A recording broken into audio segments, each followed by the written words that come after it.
So guys, one of the new features that Apple added with the iPhone 13 was the cinematic mode, but with the iPhone 14 lineup this feature was improved.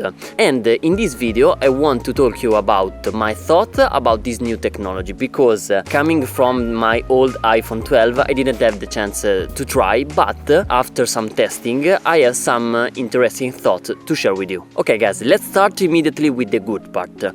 I have to say that the capabilities of the iPhone to recognize the subject is outstanding, I can say, because I made a comparison with my Canon R5, that is one of the best cameras from Canon, that is known for having a very good autofocus, and you can see that in some instances the iPhone outperformed the R5. And if we are considering that the R5 with the lens is a kit between 4,000 and 500,000, it's crazy that a phone in the range of 1,000 euro can be closer to a dedicated camera. Also, it's fair enough to say that Apple did a pretty good job tweaking the algorithm of this software blurriness, because we all know that if we have this technology is only software, is not totally hardware. But I have to say that in this case Apple did a pretty good job, because if we take a closer look with a comparison with the dedicated camera, we can see that the degradation of the changing focus is very natural and very close like a pro camera. And since I saw online that this is not the case for every phones, I have to say that Apple did a pretty good job. Then cinematic mode, I have to say that is very intuitive and easy to use. In fact, we basically have only three tools. The first one is the auto tracking. When, for example, I was testing this feature, the phone recognizes itself my face, so this is the auto tracking. But in the case that for whatever reason the phone couldn't recognize the subject, you can tap on the screen and select the subject. In that case you will see that there is a box that is floating in the screen while you are moving the frame basically. But this feature is giving you the autofocus, so if you are closer to the subject the focus will change, and if you are far away from the subject again the focus will change. But in the case that you want to be a little bit more creative, I think you can lock the focus, and for doing that you have to simply click on the subject and hold with your finger on the screen, and you'll see that now the square is completed, and this means that the focus is locked. Then one of the cooler features by far of this cinematic mode is the ability to change the diaphragm or the effect of the blurriness after the fact. So if you are recording a video with the cinematic mode and you feel that the blurriness is a little bit too much or too less, you can change in post, and this is amazing because of course you can do with a DSLR body, for example. And throughout my testing I found that the best value for the 1x is f4, while for the 3x camera is f8. And again, last thing on this changing the diaphragm, the cool part is that if you are closing the diaphragm of a traditional camera you will use light and you will have a noisier image, but it's not the case with the iPhone, because since it is all software you can close the diaphragm as you want and you will not use light, because the start of this process is the sensor that is always wide open. So you can have a shot that is simulating a shot, for example at f11 for example, but since the start of the diaphragm is f.7 I think on the 1x, the amount of light that the sensor is gathering is a lot, and so I think that this is also a cool thing to know. And then another things connected to basically these abilities to change the blurriness of the image, you can also change the focus of the videos. But be aware that in the case that the subject, for example, is very close to the lens, you can't change the focus all the way on the background, because in that case the original shot, so without the effect by the software, the original shot was blurry in the background. So yeah, of course you can change. The things that I want to say is that you can change the background blur, but to a certain degree, so keep in mind. But now guys, before going on with the bad part or the bad things that I think about the cinematic mode, I think that if you are shooting video with an iPhone, you also are shooting photos, and if you are looking for a way to speed up the editing workflow, because yeah, iPhone photos are good, but are not best straight off the camera, I've created a pack of presets specifically made for iPhone shots.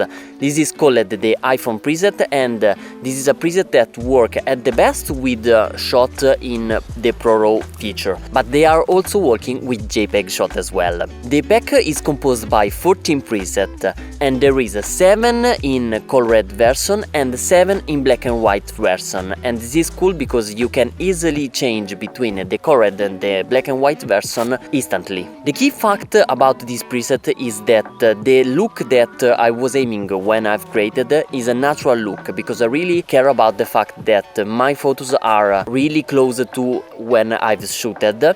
So if you are looking for a natural look, this preset will be perfect for you. And inside the pack you will find also a guide of more than 35 pages where I will teach you how to install the preset on all the Lightroom flavors, so Lightroom Classic, Lightroom CC, but also Lightroom Mobile, that I don't know if you know, but is also free. And then there is the part where I will teach you how to use this preset, because I really care that you will use the preset after you purchased. Last things guys, this preset will be on sale till the end of January 2023. So basically, if you're watching this video at the time that I will upload, this means that you still have 2 weeks. You can find everything that I was talking about in the description below. Okay, let's continue the video with the bed, because it's not only rose and flower, how we say here in Italy. I have to say that when the subject is moving, the blurriness or the blur effect is not quite perfect, especially if you are comparing with a dedicated camera. Okay, I know that is a technology very new, but it's also true that if you take, for example, a still photo is in the portrait mode and a still from the cinematic mode, the result is really close. So I think that the technology is there, but I think that Apple has to improve a little bit more the processing power to create basically in the real time the blurriness. And this is particularly true if you're using the 3X, because I think that far is the subject from the camera and the iPhone have more problem to recognize the edge of the subject. So I think that the cinematic mode is useful, especially with the 1X, but you can definitely use the 3X if you want. Then another bad part is that there is no 4K at 60 frames per second. We know that last year with the iPhone 13 the cinematic mode was available only at 1080 and also at only 30 frames per second, but now we have the ability to shoot in 4K, and if the quality is definitely better from the 1080 to the 4K, it's also true that I wish that Apple added also the possibility to shoot at 4K at 60 frames per second in the cinematic mode, but I think that the next iPhone will have that. Then another small things that I've noticed throughout my testing is that sometimes, and I can think about the example while I was playing with my dog, I saw that the phone basically has an hesitant in focusing the subject. It wasn't a huge change of focus, so I'm not so against this problem, but since we are talking about the details about this mode, I want to share also this with you. Last thing about the bad part is that you have to know that after you record a clip with the cinematic mode is not over, because the phone need to process these clips, and I've noticed that the speed of this process is not super fast, so keep in mind of that if you are planning to shoot a lot of video in the cinematic mode. Then guys, let's move to the ugly part, where I think that this mode really need to be improved. First of all, you have to know that you can't use the 2x zoom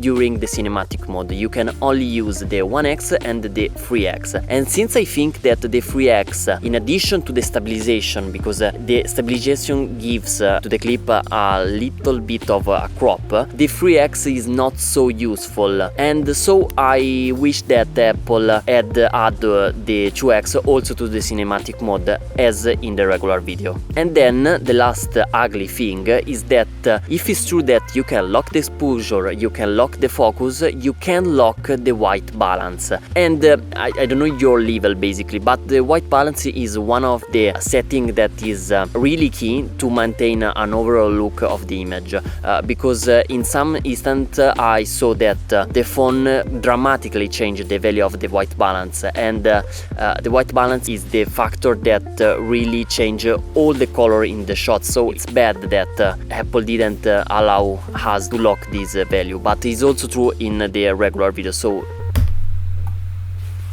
sorry guys, editor Ali here, but I have to add this part of the video because I was pretty sure that in the regular video you can lock the white balance, but it's not true. You can lock both the exposure, the focus, but also the white balance. And I saw that basically with the cinematic mode you can lock the exposure and the white balance. You can basically only lock the focus. It's incredible that Apple didn't allow to do this, because at least lock the exposure. The white balance okay, but the exposure is wow, this is very unprofessional, because locking the exposure for me at least it's very important. I'm pretty sad about that. But guys, after this I want only to give my conclusion and answering to the question of the video. So the cinematic mode is for me really helpful. I will use in the future. Yes, I do, because I think that phones in general are so convenient to use, because we have our phones in our pocket every day. So it's very cool that now we have this opportunity to create a pro effect not only with the photos but also with the videos. Of course, as I show you, is not perfect, but is also true that maybe for family memories or personal memories I think that is good enough, but for sure I can wait to see the progress that Apple did in the future about this feature. But I think guys that the craziest thing is that with this mode we have some abilities or some tools where you can't simply have in a pro camera. For example, the ability to change the diaphragm could be a small thing, but for me that I'm a professional in this world, I wish that we can open the diaphragm as we want later. So it's crazy that for some degrees this technology is more advanced than dedicated cameras. And if I have to be honest with you, I really think that in the next future this technology will catch up with the pro cameras, because it's a lot easier to carry around a lighter phone compared to a bigger setup. So yeah, I'm excited to see what Apple will do in the future about this technology. So guys, that's it for this video. Don't forget to follow me on Instagram to see behind the scenes content, hit the like button, subscribe to this channel because lots is coming, and I'll see you in the next one. Bye!